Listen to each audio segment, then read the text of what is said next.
নমস্কাৰ বন্ধু বান্ধৱীসকল, মই এতিয়া ফাৰ্মতে আছোঁ, কাম কৰি আছোঁ বৰ্তমান। আগৰ ভিডিঅ'ত যে দেখাইছিলোঁ আপোনালোকক জাগা বঢ়াই দিম বুলি, যোৱাকালিয়ে জাগাবোৰ বঢ়াই দিলোঁ। এইবোৰ অলপ ডাঙৰ কৰি দিছোঁ, এতিয়া থাকি আৰাম পাব। মই অলপ আগতে ইহঁতক পানী দিলোঁ। দেখিছেনে আমাৰ পানীৰ টাংকিটো, ইয়াতে মেডিচিন পানী জমাওঁ। আগৰ ভিডিঅ'ত আপোনালোকক কৈছোঁৱে। এয়া জাগা বঢ়াই দিয়াৰ পিছত ইহঁতৰো মানে থাকিব ভাল লাগে আৰু অলপ আহল বহল পায়। এইবিলাক আৰু লাহে লাহে এনেকৈয়ে বঢ়াই থাকিব লাগিব। আজি মোৰ ঢেৰ কাম।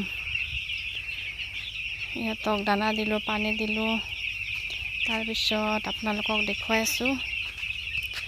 এইবিলাক দেখিছেনে? এইবিলাক হৈছে দানাৰ বাচন। এইবিলাক ভাবিছোঁ আজি ধুম বুলি, মানে চব বস্তু বাহিৰত উলিয়াই লৈছোঁ আৰু এতিয়া লাহে লাহে ধুম। কি খবৰ আপোনালোকৰ? খবৰ চাগে ভালে।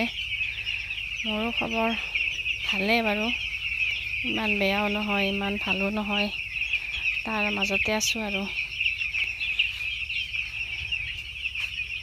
ভাত পানী খালেনে আপোনালোকে? এতিয়া মই ভাবিছোঁ, যিহেতু আগৰ ভিডিঅ'ত আপোনালোকক কৈছিলোঁ আমাৰ ইয়াতে বহুত বতাহ বৰষুণ দি আছিল, এইটো হ'ল পটাছ পানী। এইবিলাক চাফা কৰিম বুলি ভাবিছোঁ। এতিয়া এইবিলাক সাৰিব লাগিব।